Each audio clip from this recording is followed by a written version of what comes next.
சரிங்க. ஒரு கிண்ண நிறைய மாவு எடுத்து பெரிய ரவுண்டாவும் இல்லாம சின்ன ரவுண்டாவும் இல்லாம பொதுவா ஒரு ரவுண்ட ஊத்தி 4-5 வெங்காயத்தை போட்டு அள்ளி பொடி பொடி பொடியா நறுக்கி அப்படியே மேலாப்ல பரபர தூவி விட்டு சரிங்க.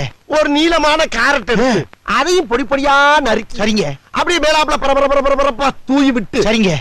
ஒரு 16 கரண்டி நெய் எடுத்து சரிங்க. அதுல 6 கரண்டி நெய்ய உள் சைடு அப்படியே லேசா விளாவி விட்டு சரிங்க. 10 கரண்டி நெய்ய தோசைக்கு வெளி சைடு அப்படியே மேலாப்ல விளாவி விட்டு சரிங்க.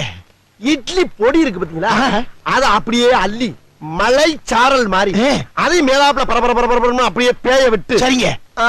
பொத்துனாப்ல அப்படி ஒரு பெரட்டு இப்படி ஒரு பெரட்டு அப்படியும் பெரட்டி விட்டு அப்படியே ரெட்டி கலர்ல முருக விட்டு அழகா மடிச்சு கமன்னு ஒரு ஊத்தப்பத்தை எடுத்துட்டு வாங்க. சரிங்க. அண்ணனுக்கு ஊத்தப்பம். அட பிக்காளி